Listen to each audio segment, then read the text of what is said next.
Hello, everybody, and here, community lead at Livepeer Foundation, and welcome to our weekly Livepeer Fireside. It's great to have everybody get cozy. We have a good few folks sharing some really cool updates today. Of course, if you're new here, Discord is where we do everything in our community, so please scan the QR code and join there because you definitely want to connect with everyone here who's doing amazing stuff in our community. Second, we have a Daydream API that is allowing people to build with real-time video AI, all of course on the Livepeer network. So if you're a builder and interested in real-time video AI, scan that QR code. All right. For community updates, we have seen a continued increase in fees up to $13,045 for last week. And we also are still above 50% participation on the network. So we're at 50.6%. So thank you to delegators and orchestrators for maintaining that above 50%. And that means the inflation rate is, of course, ticking down slowly. So let's keep that up so we can decrease inflation within the environment. All right, so we have three folks presenting today. We have some updates from Foundation. We have our Daydream updates, as well as an update from the AISP. So let's get right into it and welcome Rich up to the stage. Awesome. Hello. How are you doing? Doing good. Excited to have some Foundation updates. I know people missed you, so we're back at it. God, I really hope I wasn't missed too much. Super excited to give an update from the Livepeer Foundation. And it won't just be myself up here. I'll be joined by my dad in a minute. Because what I want to give an update on is the transformation SPE and all the work that has been happening both internally and through RFPs and bounties that have been that we've made within the foundation. So let's kick off. So for those of you who don't know, the mission of the Livepeer Foundation is to steward the strategy, ecosystem growth, and core development of the Livepeer project. Next slide. And to begin this mission, we proposed and the community passed the transformation SPE, which was our first key step into transforming the Livepeer ecosystem and to aligning on a new vision for the Livepeer project. And we've already made some huge progress. So we had, next slide, 3 different work streams within the SPE that we wanted to deliver on. Firstly, increasing value through active capital management. Secondly, accelerating new use cases through attracting top builders. And thirdly, upgrading core network and protocol through core dev coordination. Now, let's stay on the previous slide just for a minute. The SPE itself is only for 4 months. It's a very short SPE and a first step on the journey within the Livepeer Foundation. And we've really tried to introduce the new RFP process. We've run 3 RFPs thus far, which has been a fantastic introduction, and trying to be as transparent as possible with how we select different contributors to lead certain aspects of the transformation SPE. So without further ado, I'd love to introduce my dad to come up and talk a little bit about each work stream. Take it away, my dad. Thank you, Rich. Thank you very much.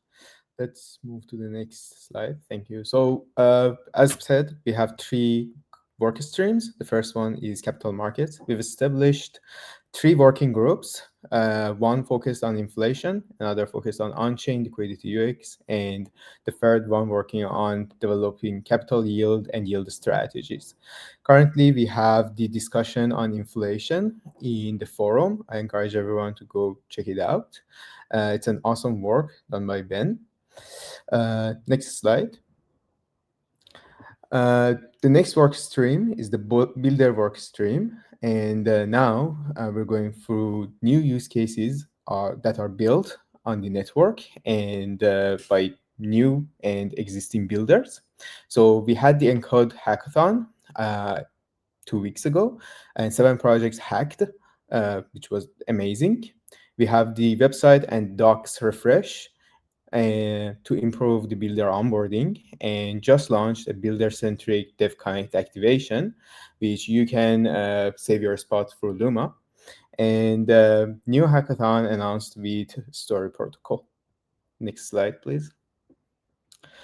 Yes, and on the development work stream, we have the core network upgrades. Um, we did the RFP for the Explorer maintenance, which is currently ongoing with Raid Guild. An extensive audit has been done, and you can check the project roadmap in the GitHub. We have a detailed project roadmap on the issues and the milestones that we're going to tackle on that side. We have Paymaker Housing, which is kicked off. Josh and the team are working on it. Smaller PRs uh, on the Go Live PR SDK have been merged, and the work is currently ongoing. We have the protocol development SPE that is scoped and is under review. And we have the ecosystem-wide roadmap, which is defined and new with a new coordination meeting. And to do that, we had an extensive discussion with all of the SPEs to identify the issues and problems that was around ecosystem itself, and how can we actually align and make it better. Thank you very much. Back to you, Rich. Yeah. Awesome. Thanks, Medad. As Medad said, there's a huge amount of activity going on within the SPE at the minute. We are on track, or we are really mindful of the different deliverables that we put forward within the SPE, and doing everything within our control to ensure that we really deliver on what we promised within that SPE. Medad, for those of you who don't know, is playing a really key role in terms of project management, both within the foundation, but also he's begun working with different SPEs to ensure that a similar level of accountability really takes place within it, so that we as a foundation can be that accountability partner, not just to ourselves with our own SPE, but also other SPEs within the ecosystem, other entities within the ecosystem that want to be public about what they want to deliver through deliverables and milestones, and to really have up-to-date tracking across the ecosystem to see what is being worked on now and also what is being worked on in the future. A huge amount of work has gone into creating this sort of ecosystem roadmap, and super excited to share more. Ben and Medad will share more in the coming weeks. So next slide, and I think final slide. Yeah, super excited. It's we're setting up over the next couple of months to really have this surge phase of the Livepeer project for 2026. There's going to be some exciting communications come out. Firstly, a new piece is being written at the minute around the Livepeer network product, and really identifying the core opportunity for the network as a product, and what needs to be focused on in the next over the next year. Then there'll be another article focused on Surge, and how we can actually have this ecosystem strategy. I know we've tried to meme Surge as much into existence, and the next step is to write something and give the ecosystem more clarity on what really Surge means as an ecosystem strategy. And then finally, we'll also be looking to publish something on how the foundation operates, and giving more transparency, and really communicating how the Livepeer project as a whole can operate, working with different SPEs and working groups to ensure that really we hold ourselves to high standards as a community, and start shipping across the board. So super exciting time. Thanks, Medad, for giving the update, and back to you. Yes. Funny note, Rich, is that people thought you were saying my dad, and they were like, in the community, people were like, wow, Rich's dad looks so young. But no, it's Mehrdad. And yeah, anyway, I thought that was funny. So thank you, Rich. I'm very glad my dad wasn't on stage, and I'm very glad that my dad is with us. He's been an awesome 100%. addition to the team. So Thank thanks a lot. you. Another note, just a big plus one to what Rich said about Mehrdad, doing amazing work, as you can see. So super excited to have those deliverables go over the line. And of course, please check out that inflation thread, or excuse me, inflation post in the forum. Okay. Next up, we have, next slide. We have Daydream. So Hunter will be sharing a product update on the Daydream side. Hunter, thank you for joining us today. How you doing? Doing pretty well. How about yourself? I'm doing just peachy. All right, take it away. Awesome. So it's been, I think, a month and a half, 2 months since we gave the last Daydream update on Fireside. So I'm really excited to share a little bit about what we've been up to, the opportunity we're going after, and a little bit about the product offerings that are starting to be shared with the community. So we've talked a lot about in the past about how Daydream is building the leading community for world models and real-time AI video. What's happened over the past few months? We've really started to see an acceleration in the pace of research, the building, and the community around these domain areas. Recently, we held a summit in San Francisco, Real-Time AI Video Summit, that brought together a number of groups, creative technologists, companies, builders around this novel technology, this novel generative media.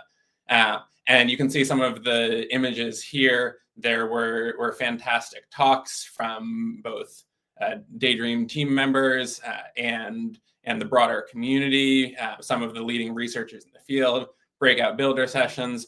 And what this really did was establish a focal point for a lot of the efforts that are happening in the industry. And it really felt to those in the room like a seminal moment in the development of this community, and a big step forward in how companies, builders, individuals are organized and are going after the opportunities available in the world model and real-time AI video area.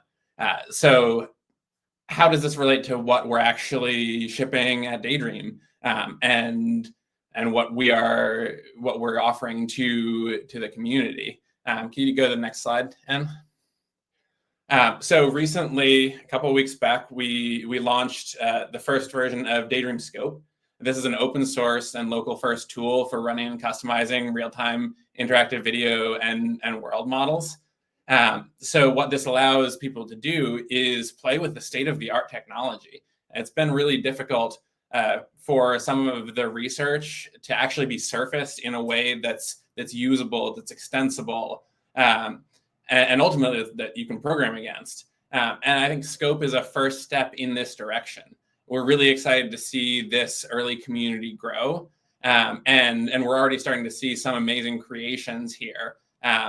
One important milestone last week actually was the launch of Korea's new real-time model, which is it's a 14 billion parameter model. As you can see, it creates some really stunning output that's, I think, a step ahead of what we've seen from previous models. And it's only the beginning. These sorts of models, this development, this next frontier of models, it's really accelerating. And I think we're going to see more and more of these state-of-the-art models showing up in Scope, and then ultimately being exposed via API and into the community and the broader world. Next slide, please. Awesome. So you also may have seen that we've started to launch a few Daydream profiles on the Daydream Community Hub. We talk about being the leading community for real-time AI video and world models, but what does this really mean? The communities right now, they're kind of fragmented. There are some creator communities that are using in real-time AI video for in production settings, for installations, for events. for art projects. But there's really not a focal point, a center of this community. And especially as it grows, I think it's important that focal point does develop. And I think with the Daydream Community Hub, we have the opportunity to consolidate and be the place where people are talking about this emerging technology, and where they're sharing the ideas and experiments, and collaborating to push the space forward. Next slide, please. So in this way, with the combination of the community hub and scope and hosted API, we can really become a home for open source real-time video AI. We really believe that creative technology should be open and they should be community forward. And we use that as a guiding principle in our product development. To highlight a few of the other areas that we're thinking about, because the area is rapidly emerging, there's a need for educational resources and reference about the technology and about what's available in the Daydream ecosystem. There's a need for a hosted service. Not everyone has the financial wherewithal or access to GPUs that you need to run this technology. And I think that's an area where the community can really come together, both the Livepeer community and the Daydream community, to improve open access to these emerging technologies. And we can really broaden this community together, and we can support it with collaborations in different creative communities. We can support it with developer tooling and really with a thriving ecosystem. Next slide, please. Cool. So I've been talking a lot about what's under the hood, but a picture is worth 1,000 words, and a video must be worth more than that. So I wanted to show a couple of examples of what's been created with some of the new technology that's becoming available through Scope and through the Community Hub. Many of these examples are actually available to remix on the Community Hub. So if you haven't tried that out, I do encourage you to go there and sort of experience this magic. For me, at least, it's really moving to interact with a technology in this way, and it's pretty novel. And if you could play a few of these videos, that would be great. Maybe starting with start with the jellyfish and then do clouds.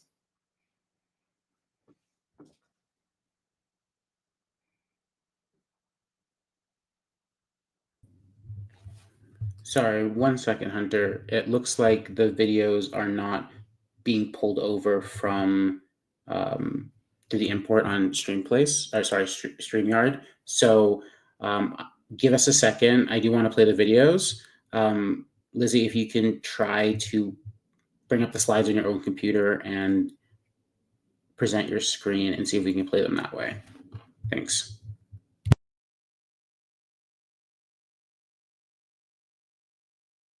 If it's helpful, I can share as well. I have them. Oh, actually, that would be ideal if you could share it, Hunter. Thank you.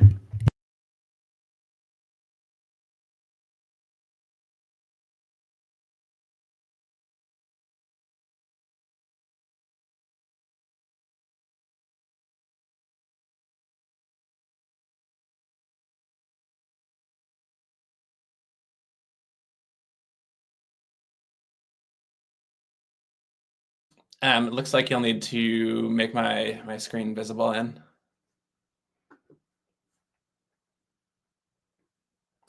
Awesome, thanks so much. Cool, these should be available. Here we go. Awesome. So just a couple of community highlights here. This one's by Vibber, who recently joined Daydream as head of community growth. As you may have noticed, jellyfish are wonderful objects for this sort of creation. They just play really nicely with the way that some of the models work. And here the realistic physics are really, really remarkable. This one may look a little bit familiar. It's me embodying some clouds. This example, if you jump over to daydream.live, you can actually go try it out on the playground. It's one of the featured examples on the Daydream team's profile page. So go take a look. I think what's really interesting here is the way that control nets interact with the IP adapter, or a mechanism that allows you to style a video with a prompt. These are a couple of community examples as well. Here, we're seeing some audio-reactive visuals from Paladin, created using Touch Designer and Daydream. His work is pretty remarkable. The music's great, and the visuals are pretty cool as well. And this is a nice example of how it's being used in a more of a real-world setting. And the final one I'm going to highlight is from a Daydream community member named Xfavola. She's doing some work around an art project around childhood memories. So sort of leaning into the flickering that you do sometimes observe in these models to tell an artistic story. So I wanted to provide these summaries to hopefully provide a little bit of a visual cue to where this technology is headed and the ways in which the community is using it. And I can stop sharing now, and we can just go back to the slides. I think we're through the videos now.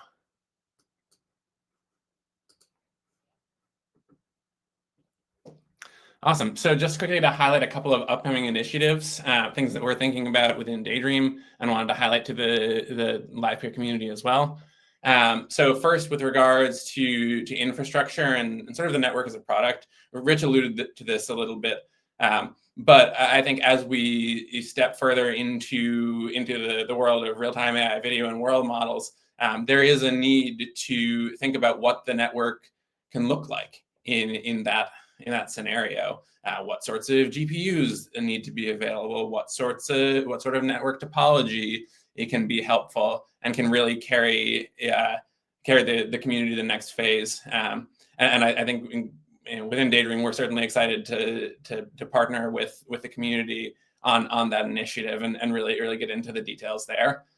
In terms of some product updates, we're going to be opening up profiles.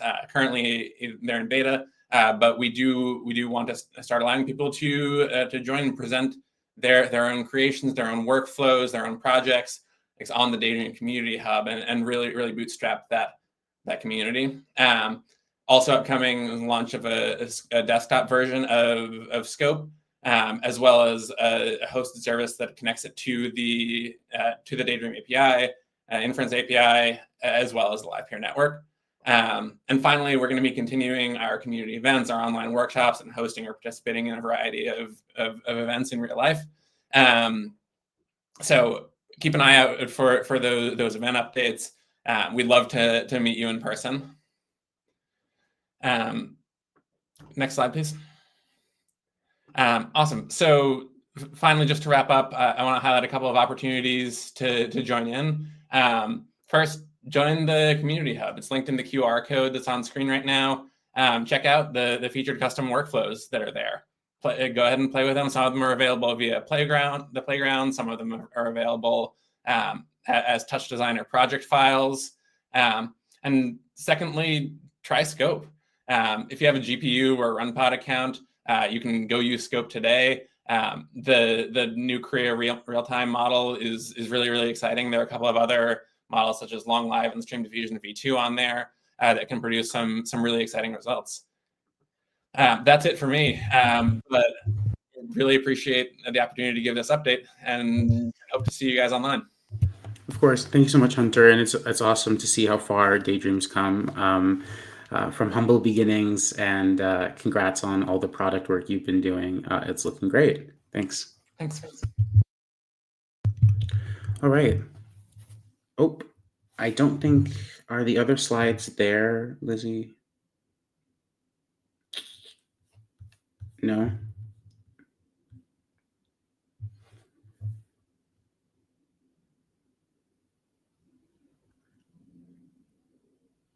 Okay. Give us 1 second. Again, technical difficulties today, but we need to present the slides from John.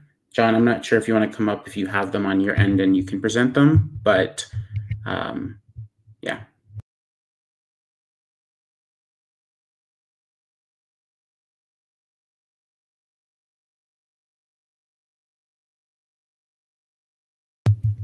Lizzie, let's bring John up really quick.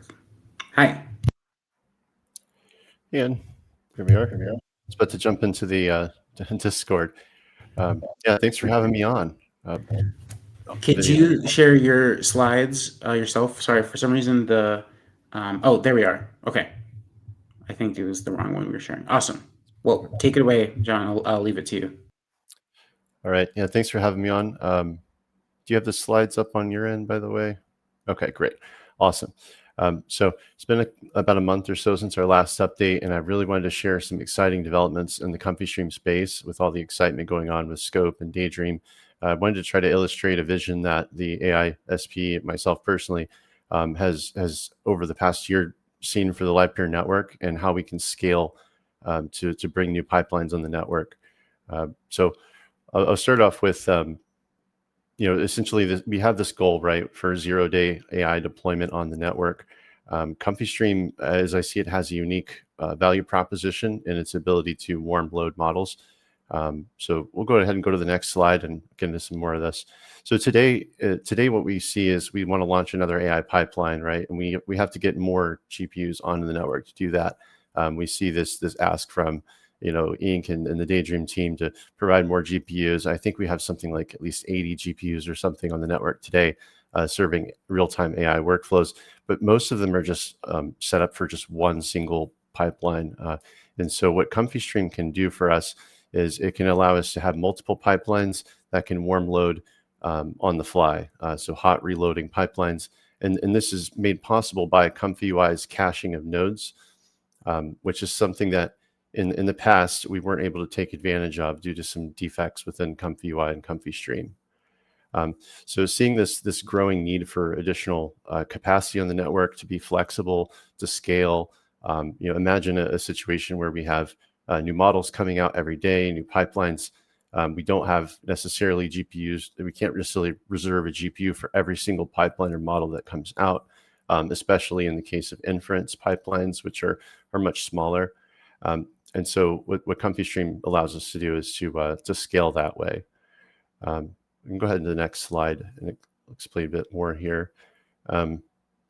Yeah, so so one of the things we've looked at is like capabilities on the network, right? So our bring your own container approach has the unique requirement to express customized capabilities on the network from the worker's perspective. The worker registers with the orchestrator and tells it what capabilities it has available.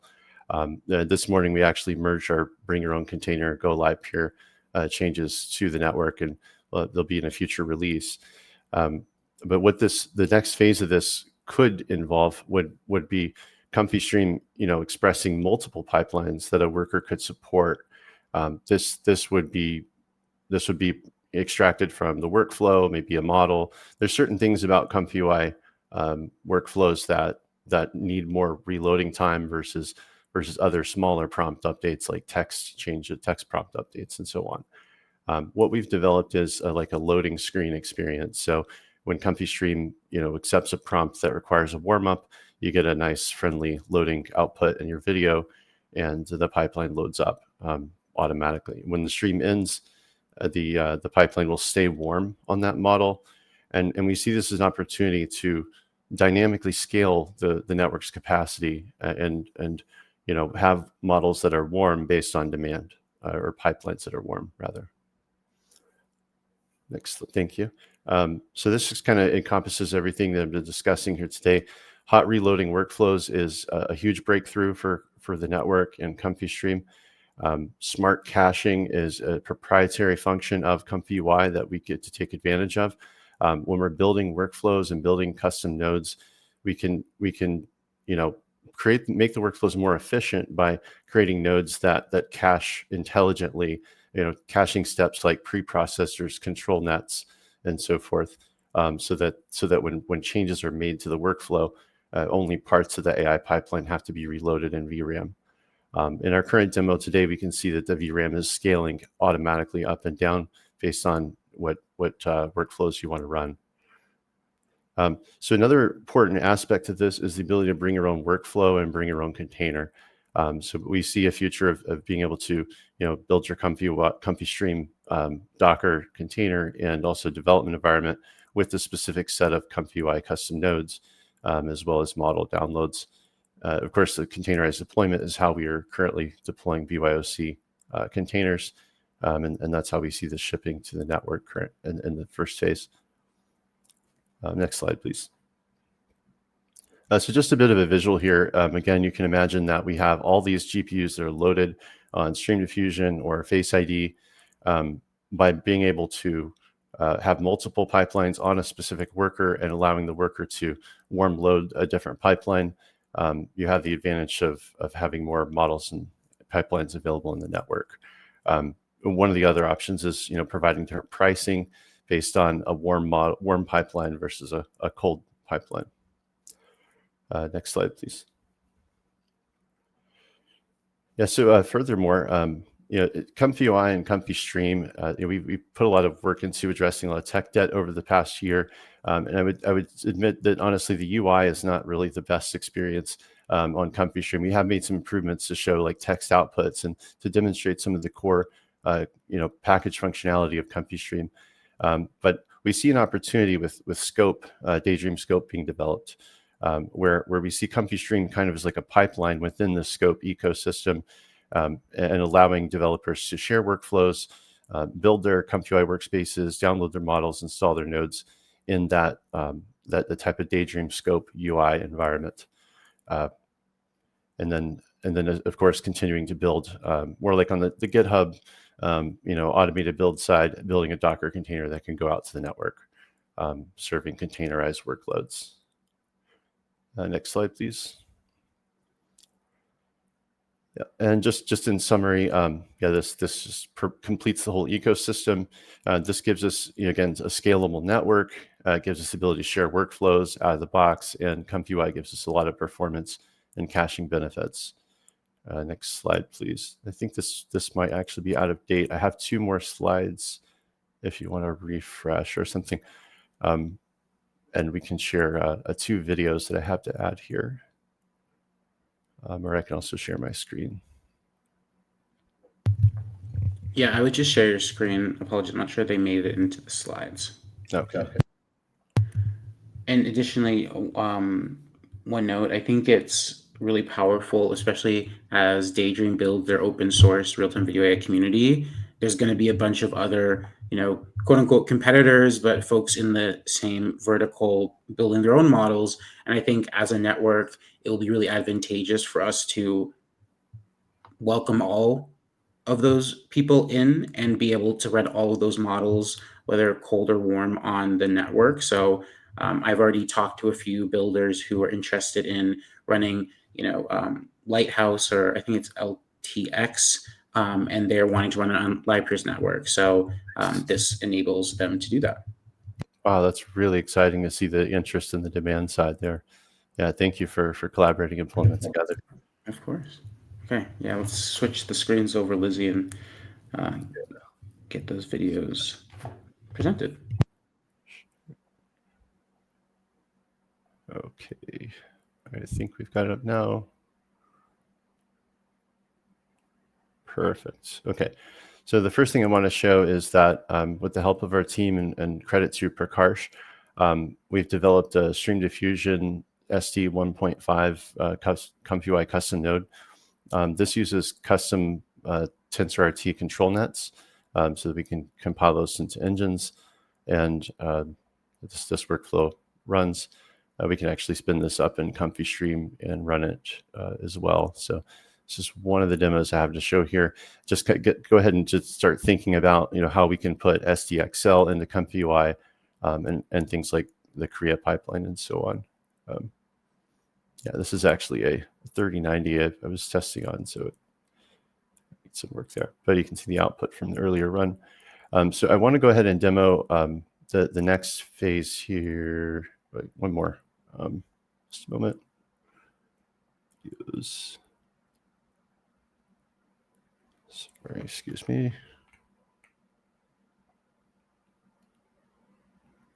Maybe it's just on the slide. Yeah, let's just show the slide. Sorry. So you can see this. So I recorded a short demo. This is just like a quick draft of ComfyStream in scope.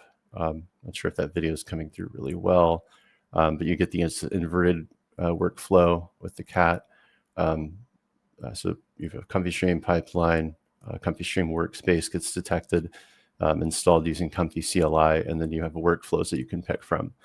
We've built a Comfy workflow API that you can just integrate into a web app, which I built in here, so that if someone adds a workflow, it updates for everyone to see, and you can pick and choose workflows that other people have put in.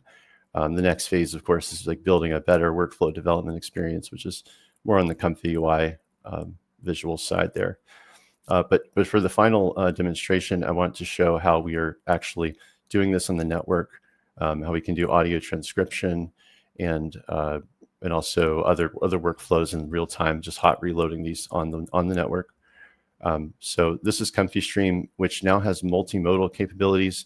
The benefit to that is when you build a workflow that, let's say, accepts audio frames and outputs audio frames, it's going to only work with the audio frames, right? Or if video frames, it'll process only video frames.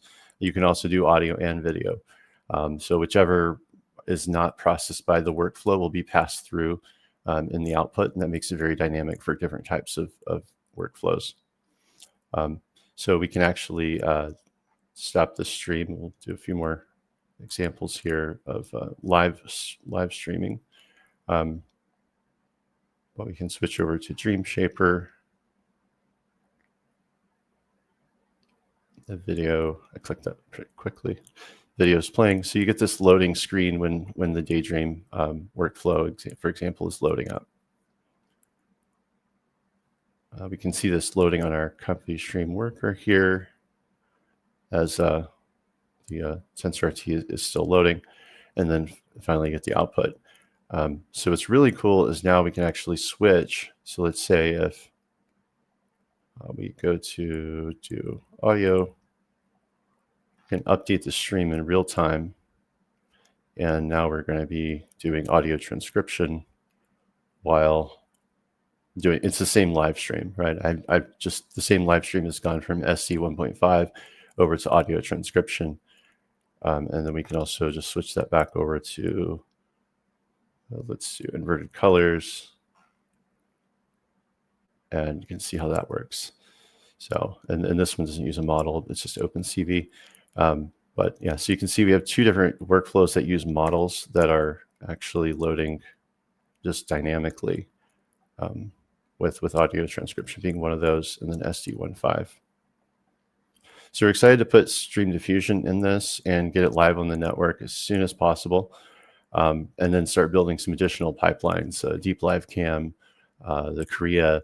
One of the great things about ComfyStream is with this modality detection, we can also do generative workflows.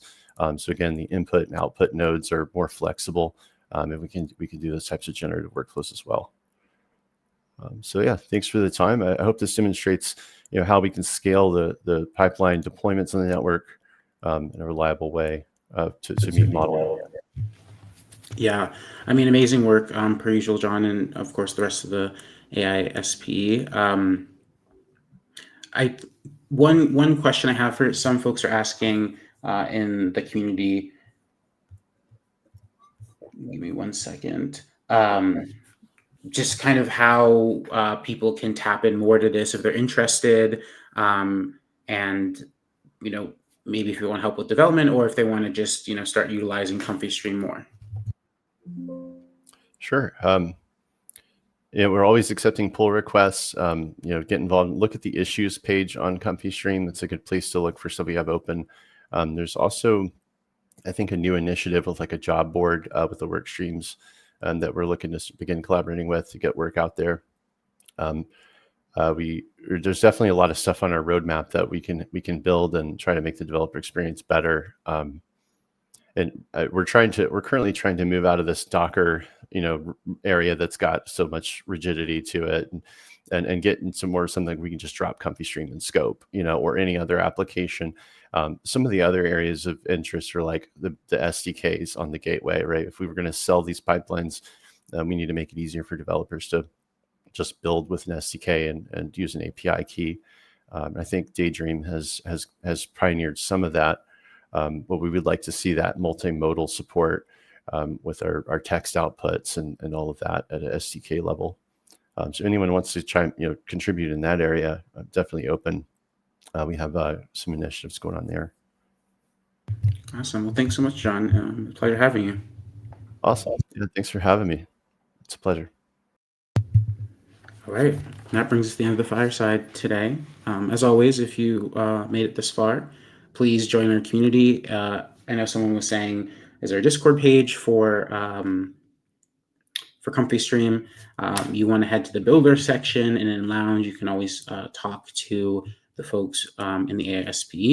Also in project updates, sometimes the ASP will post in there about where they're at, what they're building, some updates. So definitely the Discord is where you want to jump in to engage all that. Next slide.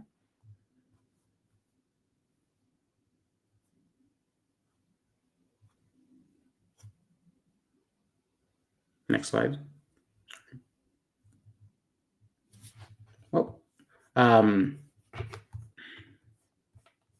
okay. Well, I think that's the end. Sorry, I thought that there was the Daydream slide as well. All right. Well, that's the end of Fireside today. Thank you, and apologies for the technical difficulties. Thanks for hanging with us today, and we'll see you next week. Bye, y'all.